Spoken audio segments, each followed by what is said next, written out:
मैं पूछना चाहता हूं, मैं इस समय एक चलन देख रहा हूं,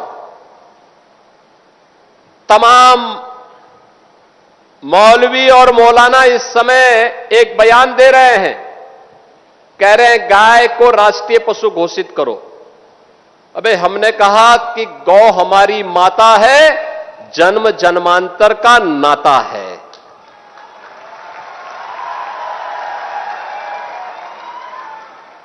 क्या मां और पुत्र के बीच में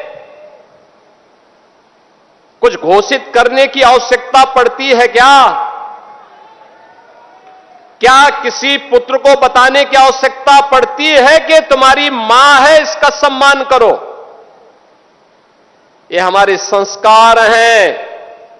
हमने अपनी मां के बारे में जो सम्मान का भाव रखते हैं वह भी, और हमने गाय को माता माना है, तो गाय तो हमारे लिए माता है, वह पशु नहीं। पशु तुम्हारी बुद्धि है जो तुम हमारी गौ माता को पशु बोलते हो। तुम्हारी सोच पशुवत है जो तुम गौ माता को पशु बोल रहे हो। और तुम्हारा ये दोगलापन है कि जो एक और गौकसी को प्रश्रय देते हो। मैं देख रहा था बकरीद में तमाम उनके चेले चपाटे अपने सोशल मीडिया हैंडल पर बकर ईद पर गौ माता का चित्र दिखा करके कह रहे थे कि बकर ईद की बधाई दे रहे थे।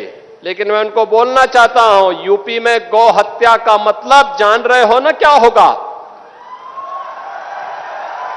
और जान रहे हो तो अगर जान रहे हो तो फिर अपने चेले चपाटों को समझा लो, नहीं तो कई कई पीढ़ियां याद करेंगी गौ माता के साथ किसी भी प्रकार की कोई हिमाकत की। तो मैं पूछना चाहता हूं, ये वही लोग हैं जो हमारी गौ माता को कह रहे हैं कि राष्ट्रीय पशु नहीं। अरे गौ माता तो स्वघोषित राष्ट्र माता है, उसको किसी को राष्ट्र माता घोषित करने की आवश्यकता नहीं। वैसे ही जैसे हमारी माता के बारे में किसी को परिचय देने की आवश्यकता नहीं पड़ती, जैसे गंगा माता के बारे में किसी को परिचय देने की आवश्यकता नहीं। हम सब गंगा माता की आरती करते हैं, गंगा पूजा करते हैं, अपने साथ गंगा पुत्र जोड़ करके अपने को सम्मानित महसूस करते हैं।